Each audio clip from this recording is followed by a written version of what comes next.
Hear you. All right, I hate to All right, interrupt, guys. but it is now 8:10, and so we will be beginning. Thank you. All right, so welcome everyone, fellow Toastmasters and honored guests, to District 101 Fall TLI 2022. My name is Grace Cardona, and I will be your Sergeant at Arms today. We have a great program. We have 3 speakers giving a total of 5 sessions, who will be imparting valuable tips taken from their vast experience and observations. So today's event will be divided into 4 sessions with breaks in between.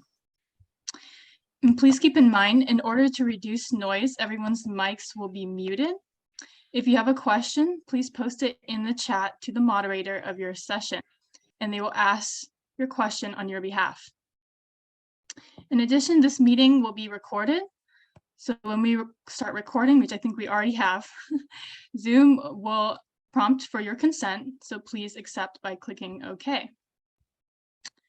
Now let me introduce our District Director, Kopana Aroda, to introduce dignitaries. Over to you, Kopana. Thank you, Grace, and good morning, everyone. It is my honor to invite all the dignitaries in attendance today. We have in attendance our Program Quality Director for District 101, Abhijit Joshi, DTM. Club Growth Director, District 101, Raji Bandanapuri, DTM. We have District Administration Manager, Shilpa Sumanchi, Presentation Mastery 1. District Parliamentarian, Catherine Pratt, DTM. Immediate Past District Director, Shamala Sista. Past International President, Pat Johnson, DTM. Division A Director, Raghunatha Raju, DTM. Division B Director, Kate Plant, PI5, EH5, DL5. Division C Director, Priya Shastri, PI4, PM5, LD2.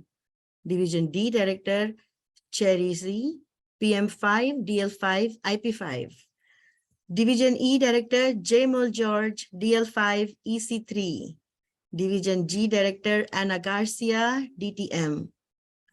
Also in attendance today are Area A2 Director, Solazar de Raporta, DTM. Area A3 Director, Pamela McHenry, IP5. Area A4 Director, Helen Josephine, PM3. Area B1 Director, Tamli, PI4. Area B2 Director, Pooja Joshi, PM5. Area B3 Director, Daniel Racklin, DTM. Area B4 Director, Padma Srinivas, IP3. Area B5 Director, Suresh Singh. C4 Director, Brian Lee, PM2. Area C5 Director, Venugopal Vadalapalli, DL4. Area C6 Director, Ryan Brown, DL4. Area D1 Director, Valerie Bostrom, PI4. Area D4 Director, Ishwaki Thakur, MS1. Area D5 Director, Naman Gupta. Area E2 Director, Ray Liu, DL1. Area E5 Director, Rovina Suri, DTM. Area E6 Director, Charu Badawan, LD2. Area G2 Director, Dhruv Thakkar, IP3. Area G3 Director, Randy Preston, DTM. Area G4 Director, Dustin Croker, DL5. We have past District 4 Governors, Catherine Pratt, DTM, Henry Miller, DTM, Rita Barber, DTM.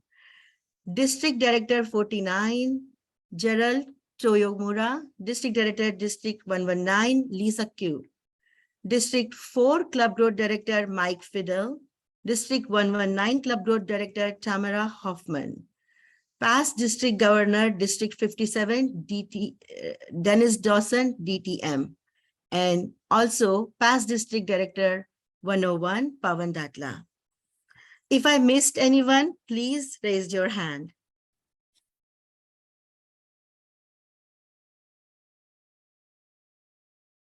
Having missed none, now it's time to introduce our moderator, Declan Shelby, who will introduce the keynote speaker for the first session. Declan, the mic is yours. Thank you, Kopana. Welcome to everybody to our TLI today. My name is Declan Shalvey, and I'm the moderator for the keynote section of today's event. And as such, I am thrilled to introduce our keynote speaker today, Pat Johnson. Who is Pat Johnson, you might ask? Pat Johnson, DTM, PIP, was the 5th woman ever to serve as Toastmasters International President from 2010 to 2011. She has also served as International Director, District Governor, and Lieutenant Governor of Marketing, although she might say Lieutenant Governor of Marketing. Pat is also a seasoned executive who has been a leader in corporate, government, not-for-profit, and entrepreneurial industries. Pat believes that leaders are developed, not born, and that leadership development comes with practice and awareness. Pat will share the experiences and discoveries that have shaped her view of leadership traits, and she invites you to consider your leadership through these lenses. Let's explore together how this impacts our leadership journey when you lead with your heart. The last 15 minutes or so of this session are reserved for questions and answers. At that time, if you would like to ask a question, please send that chat to me. Fellow Toastmasters and guests, please welcome Pat Johnson. Lead with your heart. Pat, the mic is yours. Thank you so much, Declan. And thank you so much to District 101 for your kind invitation. I want to challenge each one of you today in the audience to take just a moment, think back over your lifetime, and bring to mind some of those people who have stood out as amazing leaders. Now, let me give you a clue in where to look. Look in your family of origin, perhaps your parents or your grandparents. What about that classroom, that schoolroom that inspired you? Perhaps a colleague at work, or a boss, or a supervisor, or perhaps you met them in another part of your community, or maybe even in Toastmasters. So take a moment and think of even more than one if you have more than one. Capture that person in your mind's eye for a moment.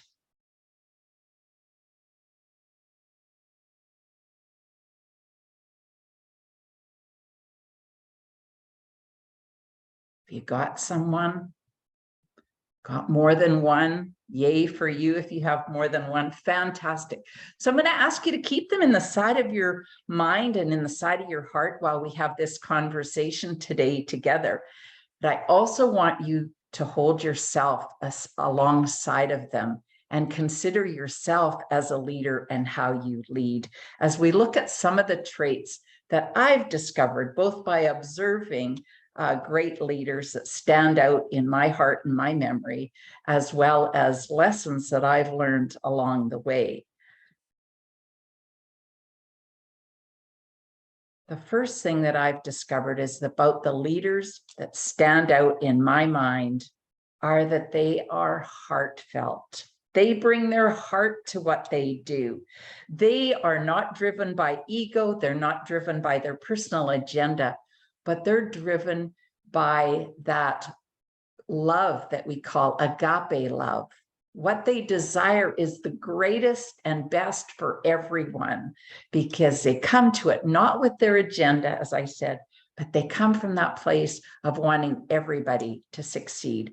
And isn't that just what we do in Toastmasters? We see those leaders every time we go to a meeting, when they walk to the front of the room, deliver those caring, helpful, supportive evaluations. When we do orientation for our brand new members and we make sure that they know how to sign in to get involved in the Toastmasters program. We encourage them to step forward in table topics. We coach them and mentor them to become a great general evaluator within our context. And then the bonus part is we encourage them and hold their hands figuratively as they go out into their real world and take all those skills and take their greatness out there. I believe that when we come to leadership, that it's important, as I see in my role models and mentors, is that we set our egos aside and our agendas, as I've mentioned, and we bring our heart. This is a heart game. And I believe that those that lead powerfully and have many followers, if they're not looking for them, but people follow them because they are heartfelt and involved. So I believe that when we're leaders, we use our heads for a tremendous amount. What is our brain's purpose?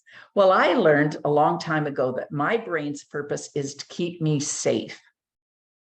That's where we have that fight or flight mechanism. When we walk down a dark street that we're unfamiliar with, our brain has us all on edge and we're watching and looking every way. That's not our heart doing that work. That's our brain, because that's its job, to keep us alive, to keep us safe. But our heart gets us involved in different ways.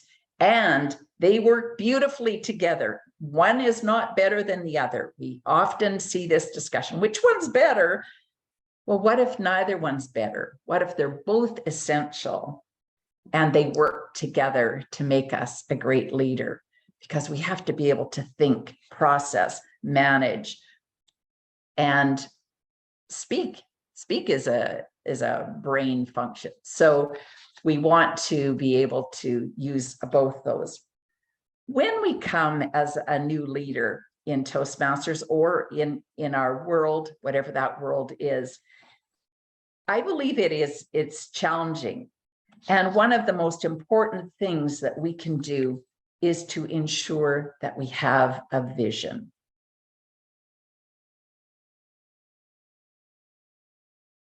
I believe that as people, we must have a vision so that we know where we're going. All leaders that are leading have a vision. They know what it is. It's clear. They can articulate it. So why is vision so critical?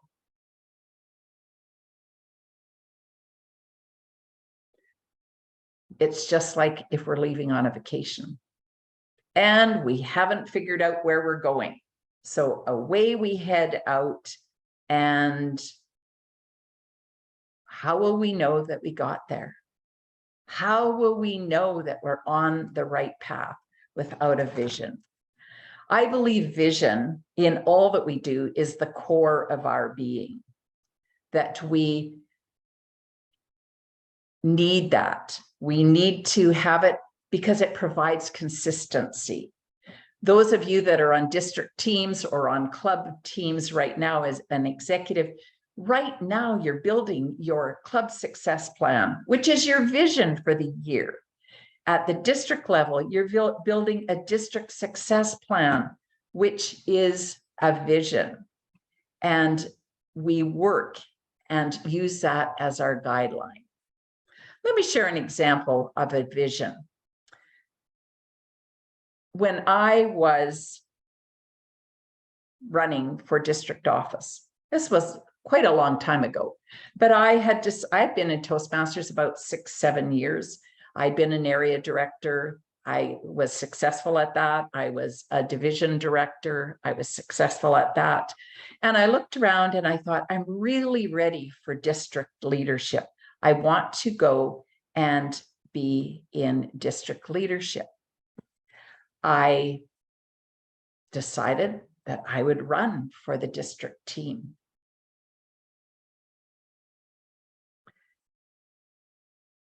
Shortly after that decision, I moved districts, and that dramatically changed my vision. Now I was in a district where things were very different. All the people were different. I didn't know people. They didn't know me. And yet I had the vision to lead a district and to continue to learn as a leader. I stepped forward, regardless of being just 1 year in that new district, and I ran for district office. Now, the big surprise for me, but not for anybody else in the audience, was that I wasn't elected. But I had a vision. My vision was that I would get to extend and grow as a leader within Toastmasters. And so I got busy. I supported the person that was elected. I worked in my club.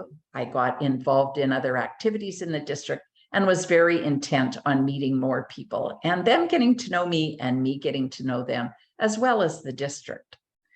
The next year, the person that had been elected, what's now called the club growth director, decided not to go on. And so I thought, perfect, I'm going to run for program quality director, and I will be in that role.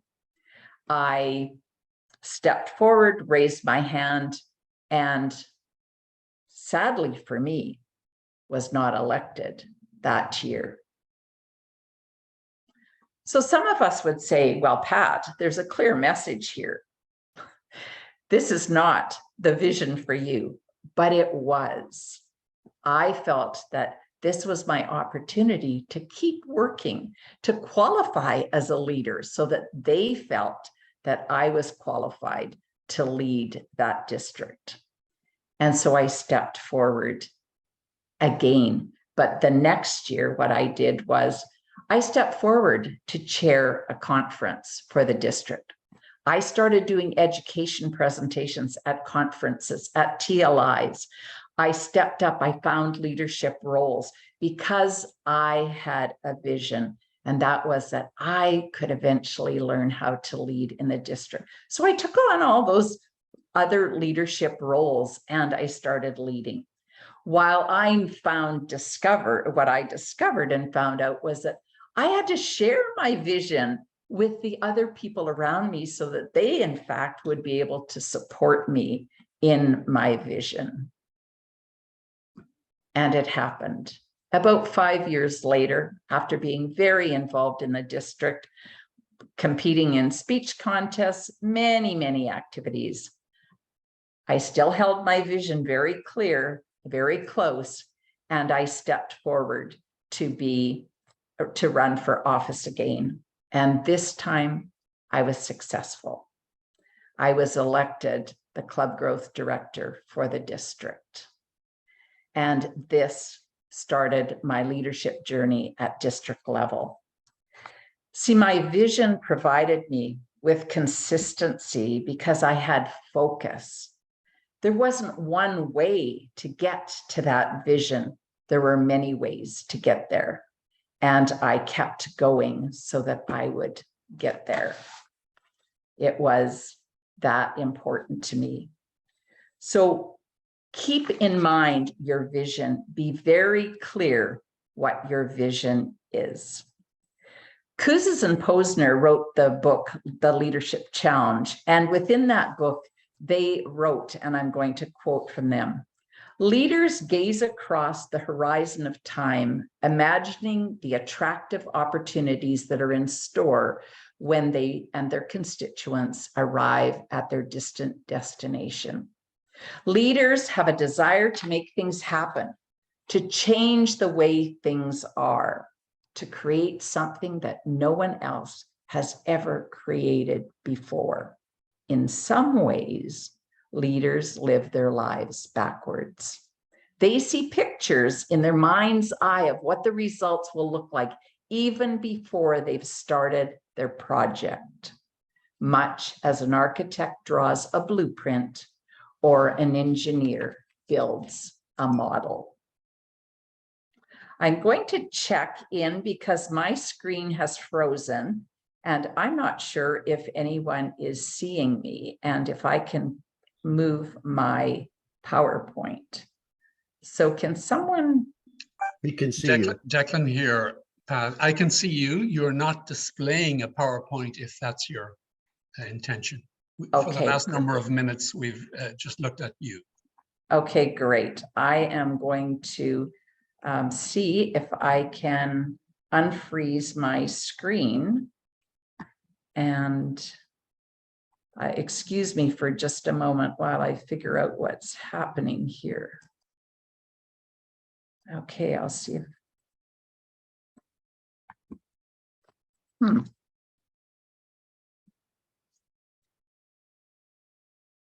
Sorry about this, but something has frozen in my machine. I will go on without my PowerPoint because it's helpful for people if they want to see pictures, but certainly we don't have to have it. And we have to deal with failing technology or operator error, perhaps. The next category. So when you think back to vision, when you think of your leaders that stand out in your mind or yourself, are they clear? Are you clear on what your vision is? And don't forget to share it with other people because they don't know what your vision is. And we need people to help us achieve our vision. So the second category, or the third category I want to look at, is personal growth and development. Are the leaders that you hold dear and up in your mind and your heart, are they continuously involved with their own personal growth and development? One of the opportunities I've had in life is to work in learning and development. And so every day I was surrounded by learning and development. Nothing made me happier than to learn something new. And I believe that as leaders, this is paramount, that we must be learning, growing, challenging ourselves, challenging our beliefs, challenging our personal being, how we react to people. Do we take things personally, or do we let that get in the way of our leadership, or do we step forward? And so it's important as leaders to be growing, to challenge our personal beliefs, to read a new leadership style book and take some of it on. Ask ourselves if we can rise to that. One of the things that I've discovered in my Toastmasters experience, that all leaders that I've met are readers. Now, that doesn't mean that they have to hold a physical book, but it means they're reading articles online. They've got perhaps a physical library. They're talking to people who are experts in the field. They're looking for sources of information. And they're also questioning themselves. They're questioning their own beliefs, their own actions. And they're saying, how can I be better as a leader? I've been in Toastmasters for a lot of years. And I'm proud of that because I'm still learning and growing. And I say, as long as I'm this side of the grass, I've got things to learn. And Toastmasters is a rich environment in which to learn it. See, every one of you teaches me things. And hopefully I, in return, or someone else can teach you some things as well. All we need to do is show up, be ready. And as the saying goes, when the student is ready, the teacher will appear. So for all of you on here that I've met before, thank you for the takeaway lessons that I've had in interacting with you. The role model you've provided, the conversations we've had, the attitudes you've shared, or the perspectives. All of that helps us to keep from becoming out of date, to keep us from being redundant in the organization. It's critical. As leaders in your club, in your district, your area, your division, read the news from the board of directors. Sign in and listen to the board briefing at the international convention. Know what's happening around you in the organization so that as a leader, you can practice learning and adopting new things and changing. One of the things that I've discovered in Toastmasters particularly, but it's also happened in the workplace as I've observed, is that the whole premise, as goes the leader, so goes the group. So if you're a reader, a learner, I find that those people that do similar activities are attracted to you, and they'll also be around you and be part of your team. They will continue their learning and development so that you're rich as a team. We want to also be better tomorrow than we are today, whatever that means. For me, it meant a long time ago, because I had trouble stopping my brain from running away with me, is that I started meditating. And I've had a meditation practice now for almost 35 years, because it serves me to get out of my head, to get into my heart, and not take everything personally. People don't mean to attack you. It's their actions don't mean that the impact you're experiencing is the one that they intended. So don't take things personally when you're the leader. If you do, you may not survive. Sometimes as leaders, we all know this, that we hold the responsibility of the ultimate outcome. And so sometimes we're an easy target.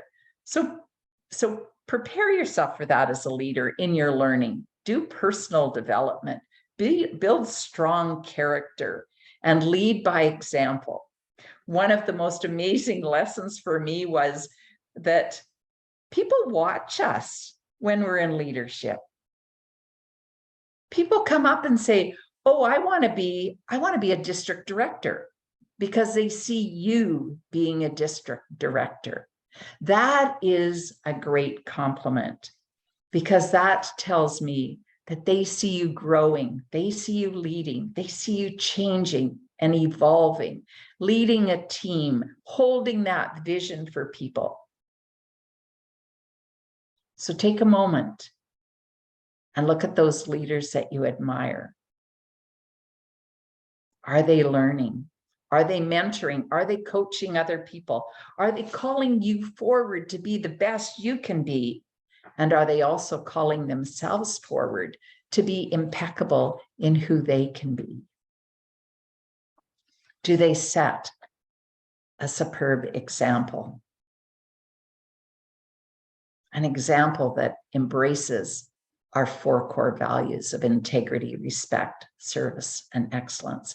And even outside of Toastmasters, do those leaders represent values that you hold dear?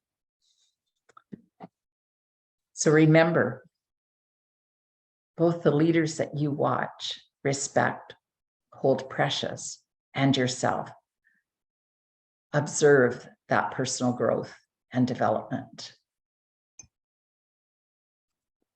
The next area that I want to speak with you about and challenge you to think about is teamwork. It's right in the title when we talk about leading. Who are you leading if you don't have a team? If nobody's following you? I was once told, if you look around and there's nobody following you, you're just out for a walk by yourself. You're not leading. The people on our team, the people that follow us, the people that work with us, help us be a leader. Leaders recognize that they can't get there alone, that it takes a team. It takes a huge team. And we learn that in Toastmasters as we go from our club officer roles, where we have a team of 7 and our club. Then we go to area where we have bigger teams, and division, a bigger team yet.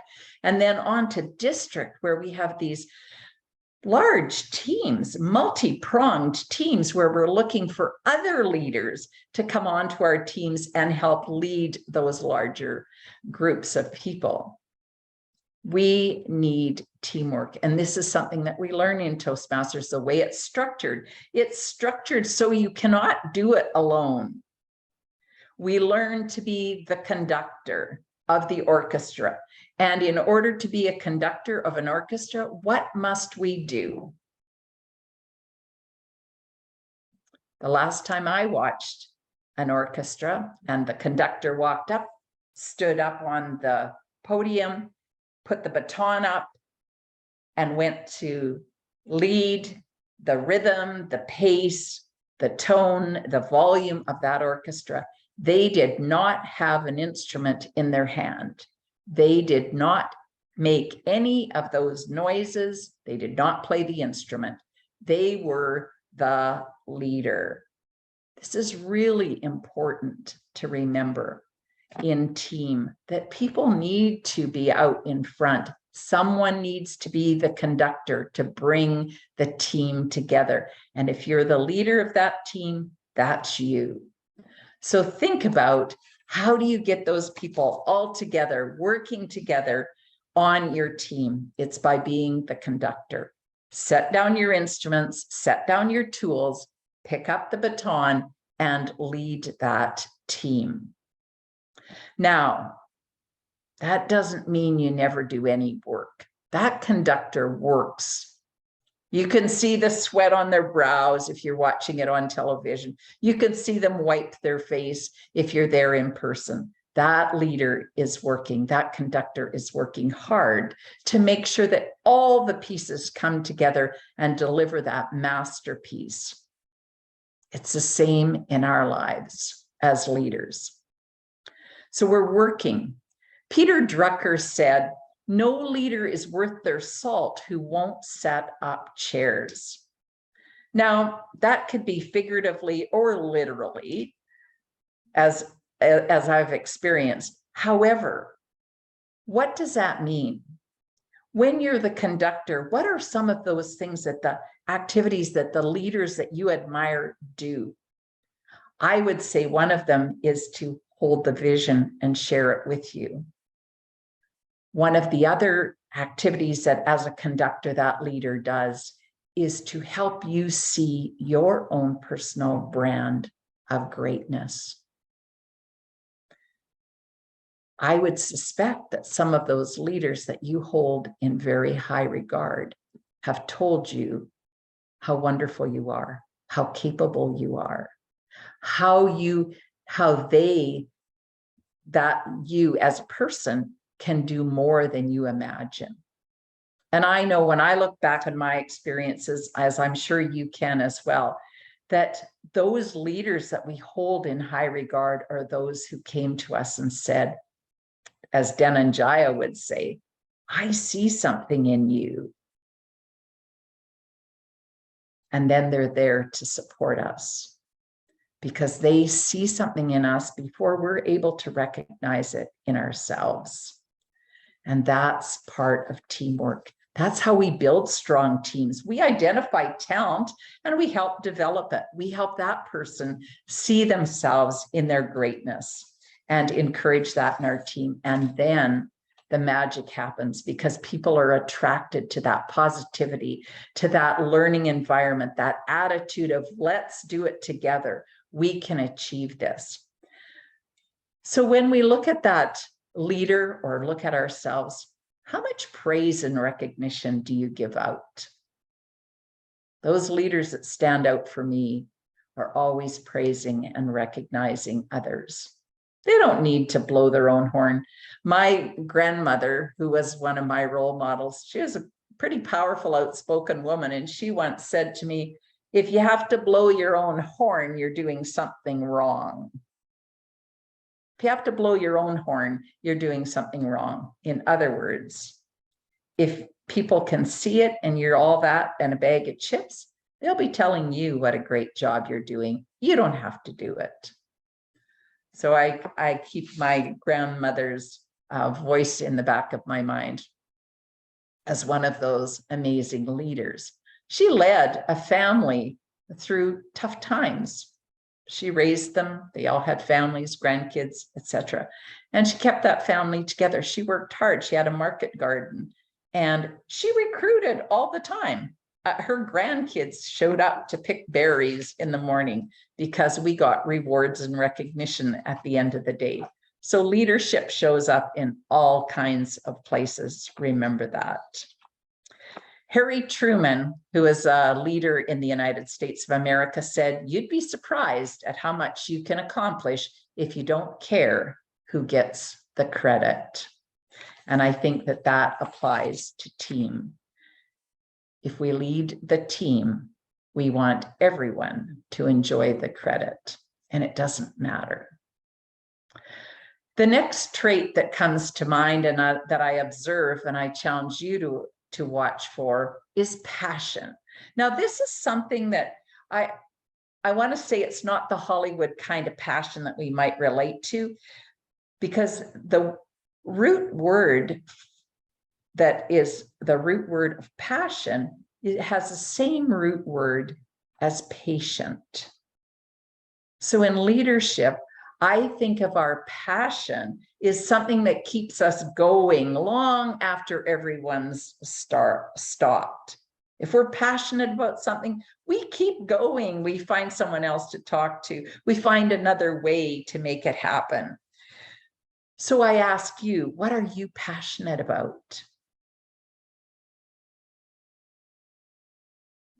Just take a moment. What are you passionate about? And how do you even know where to look to see if you're passionate or what you're passionate about? Where would you find that? Let me suggest that if you look at where you spend your time and where you spend your money, you've found what you're passionate about. I've discovered over the years that my passion is education, that I love education, learning, witnessed by the books around me, the people that I love to talk to, the people that I like to hang out with. And so look at the leaders around you. Look at yourself. Who do you surround yourself with? Because again, another lesson from my family of origin, you will become those people that you hang around with. So choose carefully who you hang out with as a leader. What are you passionate to discover my passion? I had many things going on, had a child in university, and was busy building my career. And I was diagnosed with a serious illness. I needed to go in for major surgery. And as I laid on the gurney in the hallway, waiting to go into the operating theater, thinking, what will my life be? Or will my life be? And I had this very clarifying thought that if I have more life to live, that I am going to live what I feel I'm capable of doing. And I'm going to find ways to get around the obstacles, mostly self-imposed, that I had put there, that I was determined that I was going to live what I was passionate about. And some of that was my own personal growth and development. When I recovered from that surgery and I was given a great prognosis and future, I set about doing that. And it was the passion, the patience that helped me achieve those goals and continually do that. It worked well with my vision, bringing energy and a focus to that, finding the resources that I needed to fulfill my passion, building a team. And again, they all start coming together to actually achieve. One of the things that I've learned is that when we're road weary and tired, that our passion keeps us going. The next trait that I've just observed is authenticity. And this is a bit of a more abstract concept to look at, but I want to start with a quotation from Groucho Marx. And he said, "Be yourself. Everyone else is taken." Now, this is easier said than done. First, you need to know yourself. And we're complex creatures. You need to know your values. You need to know what you hold near and dear to you. You need to know who you are. You need to know why, what your why is for what you're doing. Where is your ego? What part does that play? How involved is your heart? How do you manage your ego? Are you able to challenge it? Do you know when it's running you versus you managing it? And how can you actually be vulnerable? What does vulnerability look like for you, for me, for those leaders that we admire? One of the tools that I use in looking at vulnerability is that I remember that lesson that I learned early on in communication is that 8%, just 8% of our message is the words that we use. startling, isn't it? Given that we spend hours rewriting and editing again our presentations to have just the right word. That's 8% of our message. 32% is our voice and our vocal variety, and 60% is our body language, our eye contact, our energy, who we are when we show up as human beings. That's what people believe, and that's where people determine if we're authentic or not. We as human beings have tremendous radar. People walk into the room and we go, somebody I want to meet.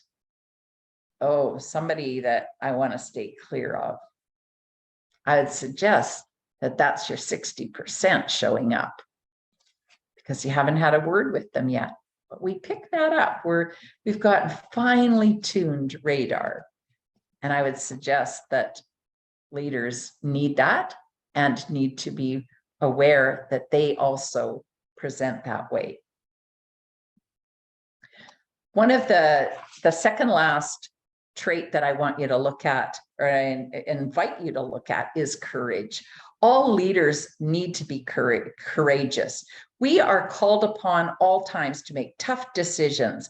There is not a district director who has fulfilled that role who has not made courageous decisions.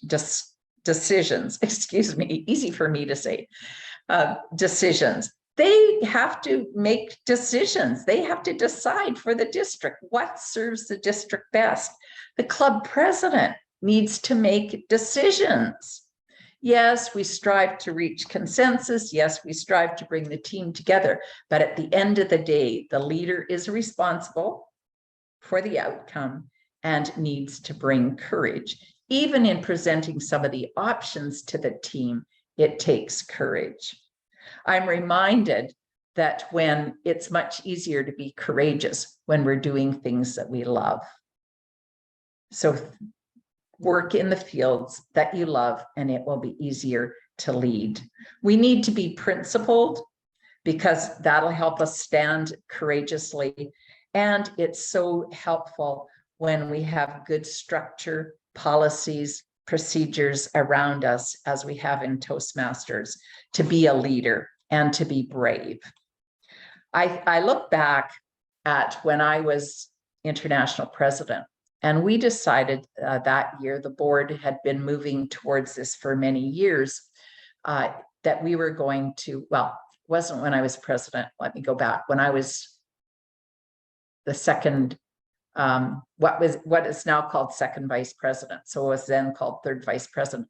We had a discussion about the Toastmasters program, Toastmasters International, being truly global. Now, a lot of you on here won't have been around in Toastmasters when we had something called districts not assigned to regions. See, we had in Toastmasters back in the 1990s, the 2000s, we had a process where North America was assigned to regions and got certain privileges and opportunities. And then all those Toastmasters outside of North America were treated differently.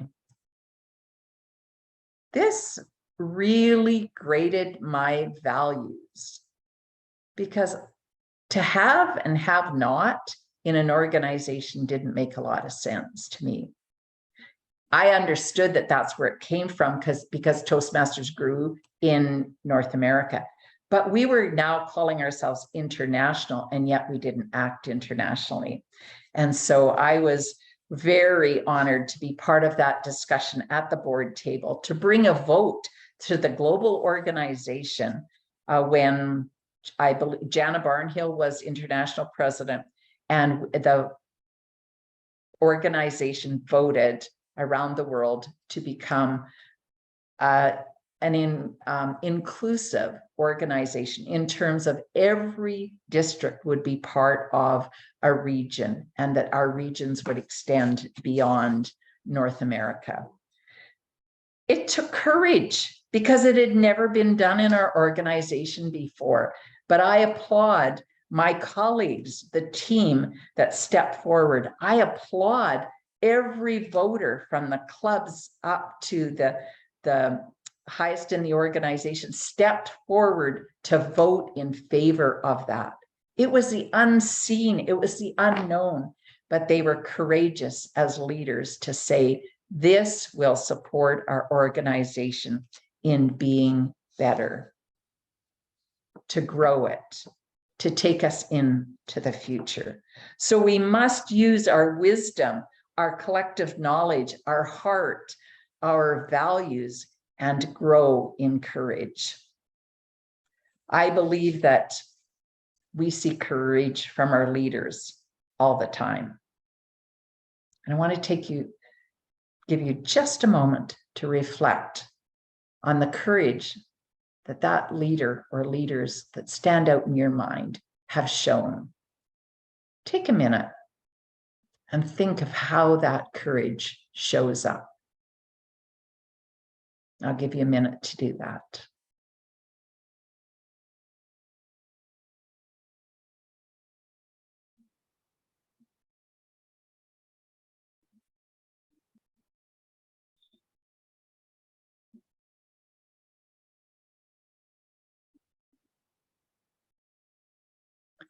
It may look different in your community. It may look different, courage, in your community of practice or your condo committee where you live, or the community play group where you take your children, or the parent association where you show up. Courage might look different there. It might look different in your workplace, but look for courage. Find a role model that demonstrates courage and find yours. Start by expressing your opinion, sharing an idea. Talk to somebody about a different plan that you might have. But grow that courageous muscle so that you can lead, that you can step forward and bring that part of leadership to the forefront. The last one trait that I want to leave you with today to ponder and consider is to live like a leader. I learned this lesson through the eyes of my coach. So when I was international president in 2010-11, there are a lot of things pulling you in all directions. You're writing speeches, you're delivering speeches, sometimes several a day, you're writing articles, you're on television, you're in newspapers, you're in interviews of all sorts. People are watching you, wanting things from you, and you still have your own life to live. It's not a paid job. So you're still paying your mortgage, you're still paying for your groceries, you're still driving to work and managing all of that. But what I discovered from my coach is that we need to live like a leader, that we must build great habits before we become a leader, because those habits are going to sustain us as people. And we want to be human beings, not human doers, but human beings when we lead. If we're leading with our heart, we're bringing our heart to it. We want to lead with our heart. We want to live like a leader and care for ourselves, love ourselves, build great habits. We need to build and have that balance of our physical, going to the gym, working out, being active, doing what it takes to build physical strength, because we must have that strength, that resilience, that physicality to lead. It takes energy and vibrancy to show up and lead with your heart, to hold a vision, to lead a team, to continue your own growth. So look after your physical being, eat well, exercise, do those things that keep you healthy. We need to care for the emotional part of us. Do not abandon your friends or your family for a leadership role. You will be very lonely. You will need emotional support. Find that friend who lets you cry on their shoulder safely. Hold them close. Have a mentor where you can share the struggles confidentially and they won't tell anyone else. They're worth their weight in gold. Have those family members around you that will hug you, that will cheer for you when no one else is cheering. But look after your emotional and look after your own self-talk with yourself. Make sure that you tell yourself that you did a good job when you did a good job. Tell yourself the truth. And perfection, park it. Park perfection. Because perfection, the pursuit of perfection, prohibits progress. The pursuit of perfection prohibits progress. It impedes you moving forward. So look, support yourself, acknowledge yourself. Now the mental, we must look after our mental capability. Remember, it keeps us alive.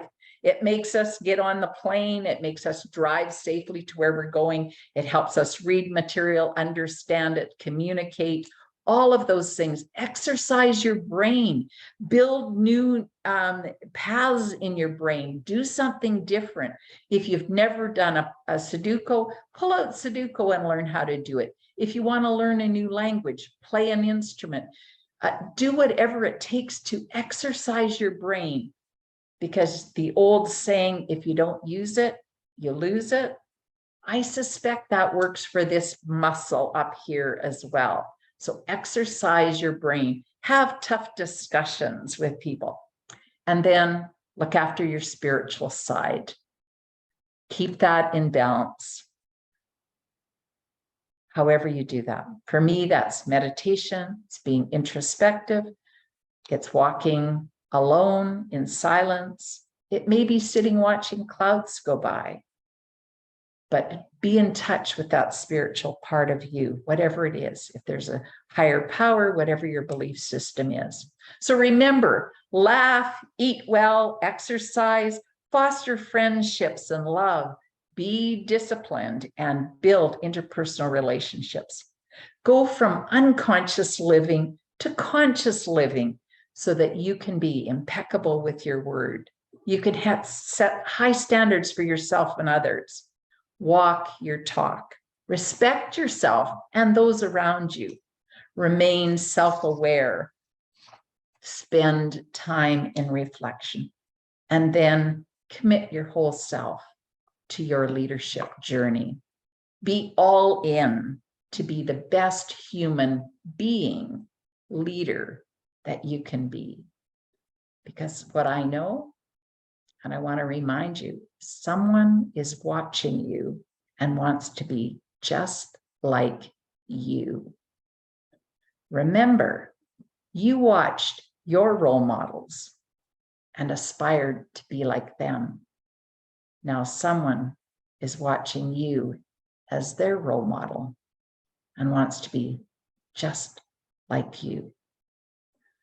Fellow Toastmasters, I encourage you to consider all these traits, to look at those leaders around you that you admire, measure them on those traits and others that you identify, and then hold yourself to that standard of excellence and lead with your heart.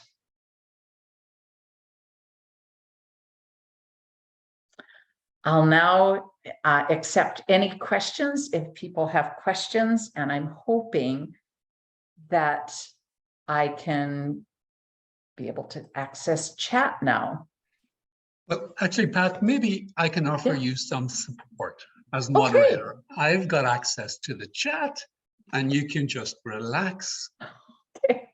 Delighted that you put that technology aside. It was a gift. You are so much more compelling when we don't have to be distracted by those slides. So thank you very much for a very informative speech. Thanks, Declan. While the questions are accumulating, Pat, in chat, I just want to give you a little bit of feedback. I am one of those leaders. I've been a leader for as long as you've been a Toastmaster. And I admit I've relied more on this than on this. So thank you. There was so much that you said that connected with me. And I think I found the path maybe, or I'm on the path you described. I just want to let you know that it was relevant for me, and so much to like. Maybe the questions are coming in, but let me offer a few of the gems that I took away from you. I loved when you talked about leaders having to reinvest in themselves, to read, to stay informed, to know what's going on. Because that told me that if you're a leader, if you've achieved your leadership goal, you're not done. You have to work to stay there. Love that. Love that. And when it comes to passion, that was really helpful. You know, the way you linked passion to vision, when you're presented with obstacles, you dig into that passion, you find that extra commitment, as you did, seeking your first district leadership role. And your message that let's stay with the vision, there may be different paths that we haven't considered how to get there. And when it came to talking about teamwork, far too many leaders in today's world, Pat, say when success comes, they take credit. When failure comes, they assign blame. That's far too common. So thanks for reminding me of that. Right. Now, I've spoken enough. There are some interesting questions for you. Let me scroll through here. Arnie, thank you for asking 15 questions. Arnie is a guy I know very well. He has an interesting question, Pat.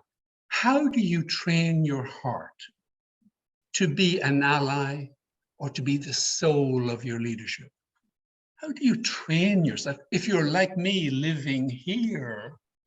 Yes. And living here successfully, let's say. How do you, Oh, yes. how do you do that? How do you make that transition?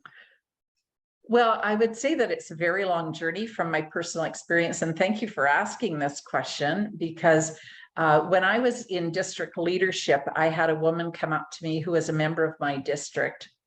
And her and I were very connected, but some undescribable curiosity about one another in a very spiritual way. And she walked up to me and it was towards the end of me being a district director. She walked up and she said, "You'll be a great leader someday if you learn to lead with your heart." And I went, "Suzanne, I don't know what that means." I said, "Could you explain that to me?" And she said, "No, but I can show you." And so she came over to my home for a whole weekend. She came over as a house guest, and all weekend we talked. She said, "Just talk about anything, and I'm going to teach you." And I went, "This sounds really weird." "What do I talk about?" She said, "Whatever you want to talk about." She said, "Put your hand here." So I walked around like this and I talked about things. And she would say, "Okay, oh, now you're in your head. Oh, now you're in your heart."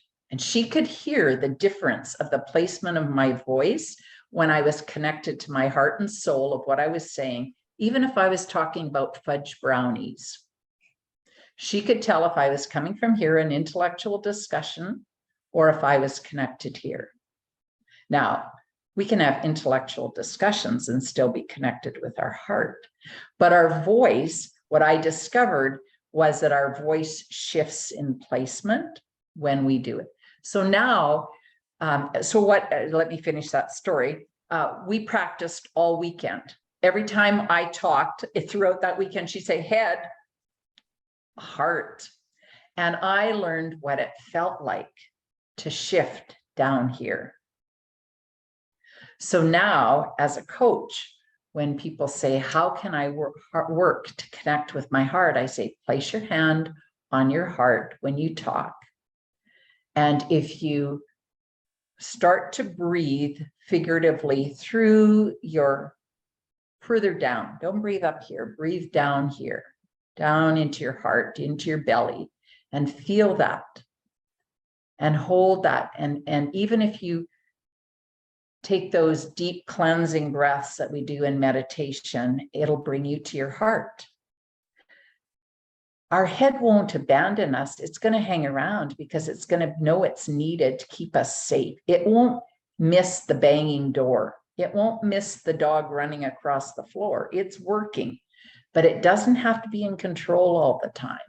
So we bring it down here.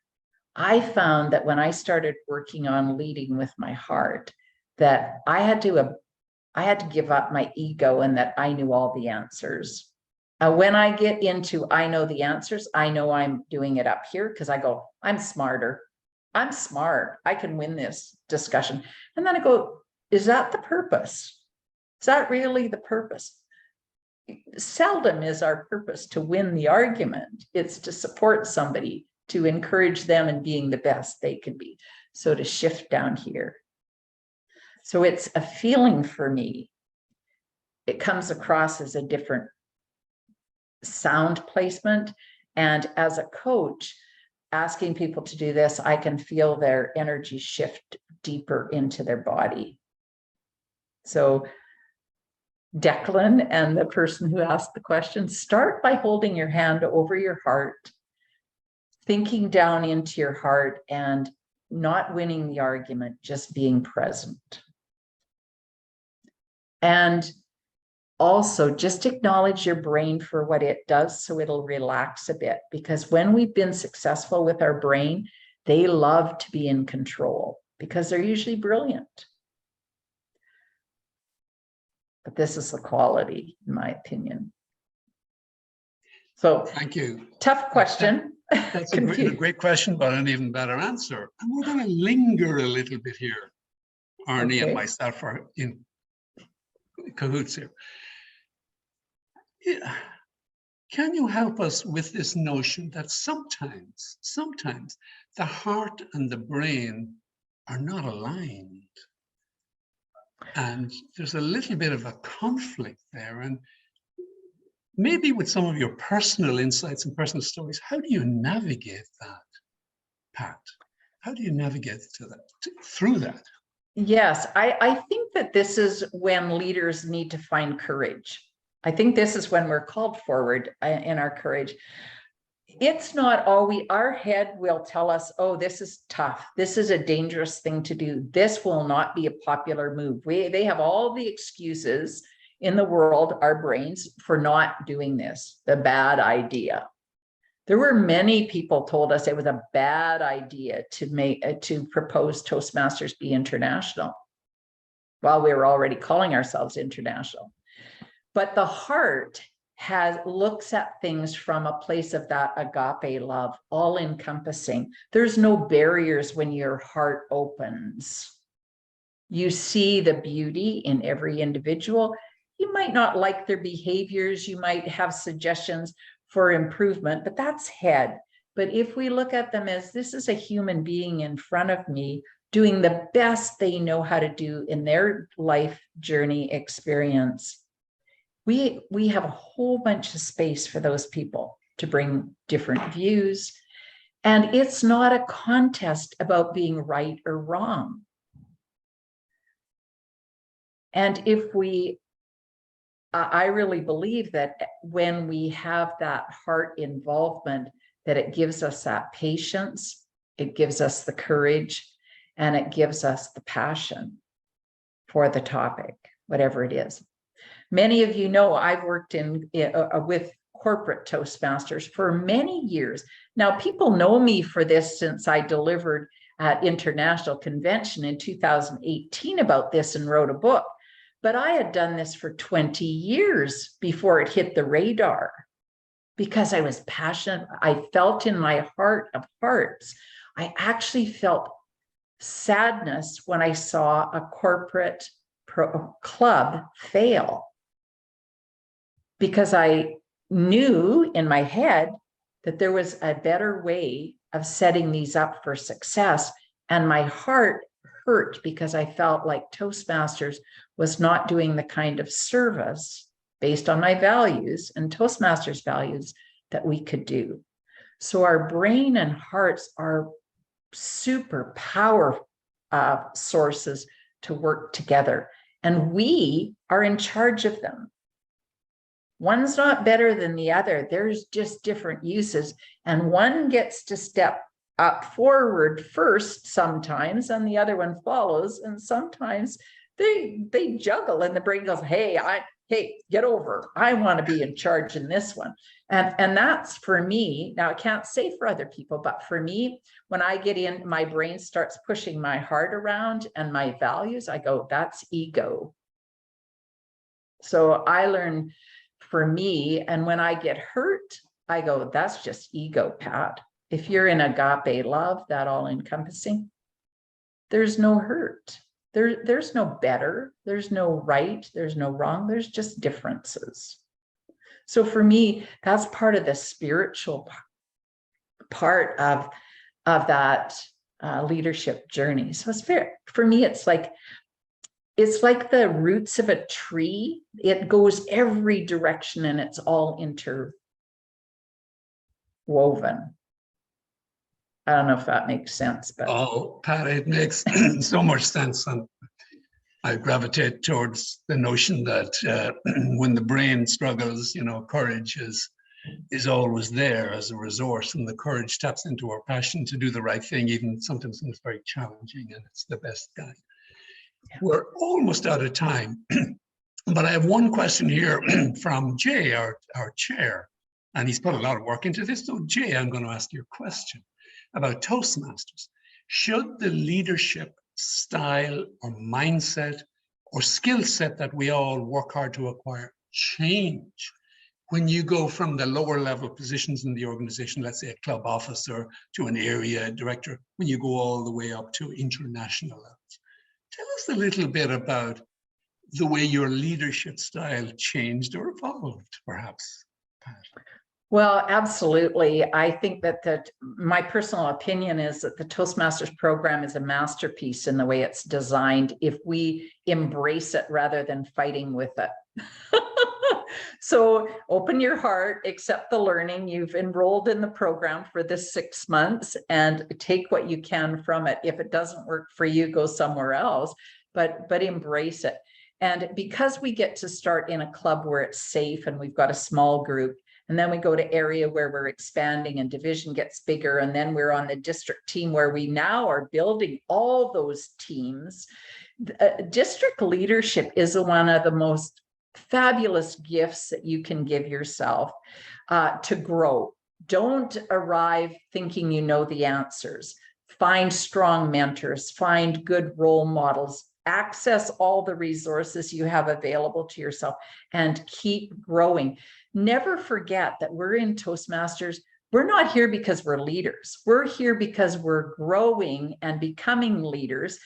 And in my experience, as I watch the people around, and as I said, in terms of that continuous growth and development, there's no end to leadership. Whether you're a president of a country, you're a prime minister of a country, whether you're the head of the World Health Organization, if you're not growing and learning, you are not an effective leader, because there's new things every day that you must embrace.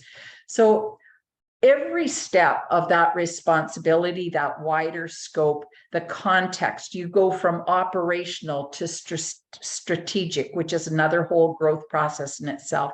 You go from one team, one single team, and accountability to multiple teams, and then even to a global perspective with diversity and inclusion necessary, and that letting go of it's my way or the highway. That might work in your household. That does not work in so many other vehicles that we're leading. So it's embrace the program, pull it apart, and look at all the transferable skills that you give or gain at each perspective. And I have to say, I actually wrote an hours-long presentation for a district 2 years ago on the Toastmaster journey and all the lessons learned.